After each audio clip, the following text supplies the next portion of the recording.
good news kasi ganito yon. Good news kay Bibian. Radio, Belgium, pinakikita pa yung mukha ko. Oo, pumayat na ako, Kuya Belgium.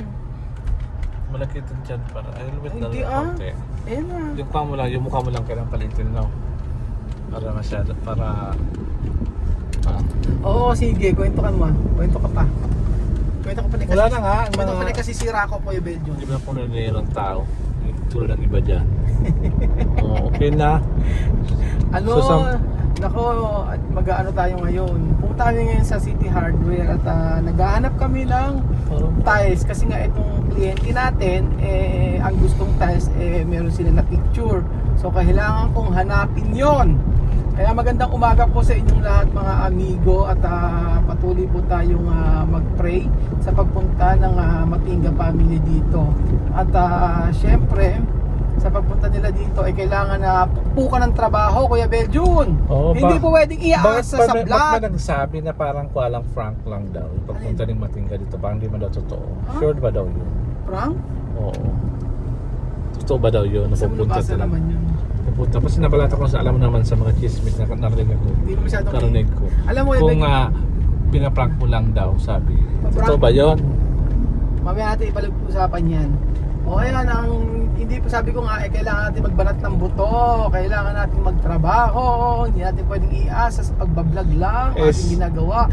Saan ba tayo pupunta magnegosyo. lugar ngayon para punta natin yung ating constructions? Anong construction? Construction. Parang si Business, yung business natin. Sabi ni Billy, Bibisita na. nag-grave ako. Bibisitahin natin yun naman natin mga project natin, di ba? Hindi tayo bibisitahin. Nag-message sa akin yung kliyente natin sa may Marikina. At ang sabing ganoon ay kailangan na bumili ng tiles. Actually, na isang araw pa ako naghahanap ng tiles at PVC. Kaya nga ako naiinis. Sabi ko ganoon. Pagka ako kasi may bibili, sabi ko kay Foreman, ay isahang bili lang, wag yung unti-unti. Kasi mahal ang pamasahe. Mahal ang gasolina. Pagka lumuwas ng Metro Manila, ubos ang 5,000 mo. Diba? Ganun eh. Pwede bang kasi bumili doon sa Manila, di ba? Doon ako hindi mas maganda kasi dito sa Nueva Ecija Kasi kahit para yung tiles. rin na punta-punta balik-balik doon sa Manila. Ang inaano nga natin kay Belgium doon, siyempre para hindi tayo mapahiya, yung tiles kasi na mas maganda kasi sa Sana makahanap rin tayo ng supplier natin sa Manila na mas mura na para din sa probinsya. Alam ko nakikita Belgium. Kasi nga yung sa mga buhangin nga doon sako-sako, dito truck-truck. Sa Cavite kaya? Ay nako, Mas mahal. Siguro sa Cavite. Wala- Hindi tayo sure, mataas pa rin ang presyo. Wala doon. kasi mong paggawa, Sa Cavite, mataas ang presyo. Tapos, hindi pa maganda yung ibang quality doon. Oo. Basta napansin, sa lahat ng napuntahan namin, parang hindi mo naman alam mo yung lahat nga ng materials sa tanong ako, oo nga, sorry, may katanungan ako sa iyo. Mamaya tayo magkwentuhan. May tanong lang ako sa iyo. Ayoko magtanong. Ah? Ayoko. Hindi, sabihin lang kita. Ako lang nagkukwento. Ako na muna. Sabi ko yung pag narinig mo ang words na Cavite, what comes to your mind? Ha? Kung narinig ka, Cavite, ano bang naisip mo? Cavite?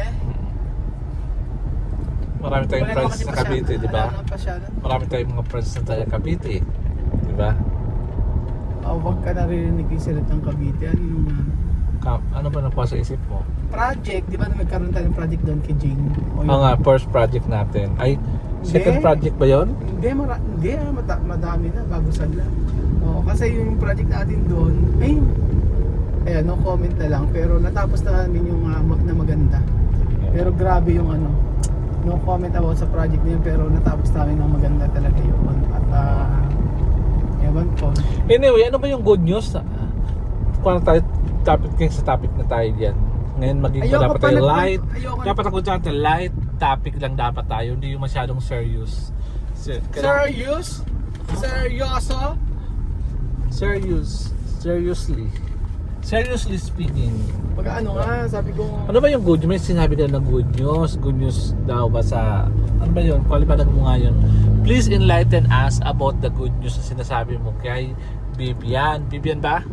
Tama ba ako? Oo. hindi ka alam kasi ayun ang mayroon sa equipment yun. Kagabi ko pa sinasabi sa'yo, tapos pagkayari, hindi mo naman kinainis. Alam mo naman, Ruel, na kailanman di ako naging chismoso, di ako naging quad. Alam mo Number one yan. ka, Belgium. Number Alam one mo ka, yan, di mo chismoso. nakita. Alam Pa mo, nag-vlog, hindi ako ang nakatingin. ang Pa nag-live ka, wala ako, tago lang ako. Belgium, kilala kita. Ngayon ko lang napatunayan na yung ikaw pala pagka mag-observan ka pala, yung mata mo lagi nakatitig na ganyan. Ha? Yan ang katunayan na number 1 chismoso ka. Ay, Napansin ko lahat ng kilos na ibang tao napapansin mo. Yun ang napansin ko. Sabi ko, seryoso lang Ngayon tayo ko doon. lang. Masyado kang seryoso na. Ano ba sa'yo? Observe ako kasi I'm aware of what happened to the society. So mga kapaligiran mo, nangyayari sa kapaligiran, ba't observan ka? Pero matindi, Malay mo, biglang may sunog, o malay mo, biglang may pero nag-away, o hindi, di ba? Pero matindi pagiging ano mo. Matindi pagiging CCTV ng mata mo. Ha? Matindi pagiging CCTV. Kaya ng gusto ko mata na mo. magkaroon ng CCTV. Ay, may Oo. Nung nakaraan ayun ako, no, mahirap na lang magsalita Kuya Benji. Alin? Paano ko magbantay. Magbantay ng ano? Secret! Di tayo Alin? pinya mamaya, sap ng pinya. Oo, bantayan na. Usong-uso ngayon Alam mo, ang di ako pinya. nagbabantayan. Ano babantayan ko pa? Oo, Kailan man di ba nako, ako medyo pag- kailan man di ko pinanap Lahat ng maging pumapasok sa resort, lahat ng maging pumapasok security sa guard. lahat ng pumapasok sa resort, lahat ng pumapasok doon, alam mo, sino to? Ba't may sasakyan dito? Di ba sinicheck Ayun, ko siyempre kasi ang super CCTV, Oo. tinatanong nga kita kasi out of security naman, di ba? Maraming mga pagbabanta sa buhay mo, di ba? Sa At sa tagal- paano naging wala na ako naging Sa tagal kita na- medyo- tinicheck ko yung mga CCTV. Sa tagal kita Kasi maraming mga sa naiinggit, tagal kita di ba? Sa tagal kita nakasama, ngayon ko lang nalaman na gano'n ka pala talaga. Ano ba yung good news nga? Bayagin mo, balita mo yan. Masyado, ano nga yung good news na sinasabi mo? Hindi, good news. Kasi ganito yun. Alam mo ba, mayroon ding bad news. Tataas daw ang presyo ng diesel dahil nga may problema sa Gulf War na naman daw. Ay naku, bahala sila kung tataas sila, anong gagawin natin, wala naman tayo magagawa nun. Kahit anong pigil natin, hindi natin mapipigilan yan. So ngayon, pag-usapan mo na yung sinasabi. Good news, kasi ganito yon. Good news kay Bibian. Ganito, ikukwento ko muna sa inyo. Kasi nung mga nakaraan ay di ba si Lola Jenna po kasi di ba yung kay Amir ay naibigay niya na yung pantikit sa amin. So ngayon ako magbabayad ng kay Misma at saka kay Chamame na ticket. O yon, ako magbabayad ng mga ticket nila. Ngayon yung mga ticket nila ay syempre ibabayad natin yon by credit card, pero kailangan natin bayaran yun na after 1 month, ganoon. So kailangan ng bayaran din kasi hindi niya na installment yung mga ganun. So kailangan talaga cash siya. Cash siya, hindi cash. Cash siya. O ganoon. Eh ngayon, nagulat na lang ako ganito. Bigla na lang nag-message sa akin yung sponsor at ang sabi niya ay ipapadala na raw niya ang pamasahe ni Bibian. Opo, ipapadala na raw yung pamasahe ni Bibian. At yung minessage niya noon isang araw pa yon. Ngayon po mga amigo, ang good news doon ay napadala na po yung pamasahe ni Bibian. Congratulations, palakpakan. So ngayon, kailan mag-alis sila? Hindi pa, teka lang Kuya Benji, intindi mo na akong paliwanag. O yun nga yung good news, nabigyan na yung pamasahe niya ni Bibian. Ang ibinigay niya is, sa totoo lang, ganito yun. Nagbigay siya ng pang-ticket na international. Pero sa totoo lang, sa akin naman, kung magkano yung ibibigay sa pamasahe, okay naman din. Pero God will provide. Kasi sa totoo lang, syempre, hindi ko na ina-expect na mabobuo yung pang-ticket. Oo, pero kasi yung sponsor kasi ni Bibian, ayaw pa sabi kung sino siya. So, syempre, maraming tayong mga OFW na nagmamalasakit kay Bibian. Sabi nga ng sponsor ay tingnan mo, isama mo yan sa church at in the future magiging magiging engineer yan, sabing gano'n. Oo. Yung sponsor natin ay isang Kristiyano, yun, kapatid natin sa pananampalataya. And syempre, tama naman kasi yun, every Sunday kailangan ay pumunta sila sa sa church, kailangan isama natin. Oo, kasi like before, yung magnana, yung bata, isinasama natin yun at kita nyo naman, sumasama naman sa atin. So, hindi para palitan yung kanilang religion o ano pa man paniniwala. But then, sabi ko nga po, mas maigi kasi every Sunday, sa family day, right after ng church, kailangan ay tayo ay mag-bonding din. Kasi yun lang yung may time na po pwede magkasama-sama ang pamilya. Ano nga Ang sabi ni Tia Mame, family tayong lahat. Ano? And then, syempre naibigay na po, yung local flight nila ay okay naman din ang presyuhan na ano ko na check na namin ang kung magkano yung sa local flight nila na babayaran. So babayaran ko sa local, ako kasi bahala sa local flight kasi yung local flight naman yun lang naman siguro yan. Kaya okay na rin. So naghanap ako ng safe pass. Ito nga ang problema. Good news at hindi masyadong good news, nahihirapan ako kumuha ng safe pass kasi para sa local flight nila.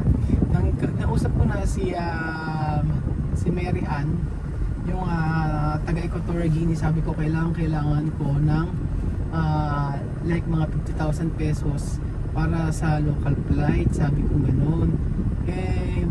Walang makita. Wala, lahat ng inuutang sa akin September para mabayaran. Sabi ko kailangan ko na, sabi ko ganoon kasi para makabili na ng ticket sila Tia Mame. Sabi niya hanggang ngayon wala akong makita na sepas pampalit. Oo, ang hirap. Kung tatanong ko nga kay Tia Mame, i-message ko siya kung baka pwedeng Western Union ko na lang ipadala para naman meron silang makabili na ng ticket. Oo, yun. So, yun po ang good news at hindi ko pa nasasabi kay Bibian yung mga pangyayari na yun. Hindi ko alam ba't hindi ko alam pero hindi nag-reply sa akin si Bibian. Oo, isang beses lang ako sa kanya. So, ayun, si Miss Bang lagi kong nakakausap mga amigo at saka si Amir. Si Amir nakakausap ko dahil sa kanyang kaibigan na nandoon. Oo, yun laging nagsasabi na gano'n na, nagsasabi sa akin na maraming nanonood Si doon. Amir ang Si Amir na, no? Si Amir lagi.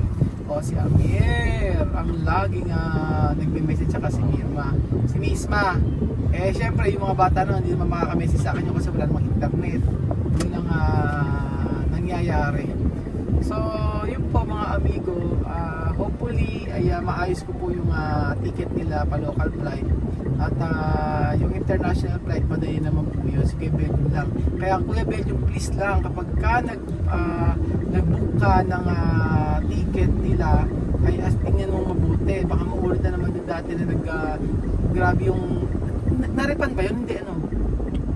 Hindi na-refund, di ba? Sabi ko sa inyo mahirap mag-refund pagka mga international flight na gano'n.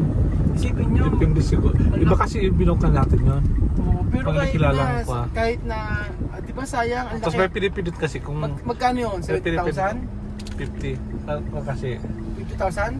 Oo, mga gano'n. 50,000, di ba sayang? Nasayang yung ticket. Di ba? Sayang yung ticket. Oo, sayang yung ticket sayang yung ticket kasi syempre isipin mo binook yun tapos pagkayari babayaran mo kasi hindi naman nagamit kasi mali yung pagkakabook ni Kuya Belgium kaya double check mo bago mo i-go kaya or siguro mas maganda pag binook mo kayong dalawa nila ng tumingin kasi nakakainayang isipin mo 50,000 pesos o $1,000 o ano pa yun, di ba? Laki nun, napakarami maraming materialis din para sa bahay na ipapagawa natin kay Ate Janet na, di ba? Ang daming nasasayang like before yung ticket din nila Tia Mame yung paburakay, di ba? Di ba? Hindi naman na-refund yun akala hindi na-refund, ewan ko nga ba. So, lalo na pag international flight, sobrang mahal na nga yung ticket, hindi pa na-refund. So, ayun mga amigo, yun pa rin naman, at good news pa rin naman dahil meron ng pan-ticket si Bibian at malapit na po silang makarating dito, mag-tele po kayo. Pag nakita nyo po na ako ay nasa ibang bansa, pag nakita nyo po kami na pumunta siyempre sa airport, alam niyo na po yun, susundin na namin sila ang Matinga family. So ayun po mga amigo, maraming salamat po at maraming salamat sa inyong panonood araw-araw, salamat sa inyong pagtutok at sabi ko nga po, yung obligasyon na tinik ko o yung obligasyon na inako ko ay hindi po maliit na obligasyon yun, malaking obligasyon. Ngunit ang panonood nyo po ng ating channel, malaking bagay po yun para ma-provide ang lahat-lahat. Dahil syempre, hindi lang naman tayo tumutulong sa mga Aprikano, tumutulong din po tayo sa mga tumutulong din po tayo sa mga Pilipino na nandito. So, sabi ko nga po sa inyo mga amigo, ay patuloy tayong tutulong sa abot ng ating makakaya.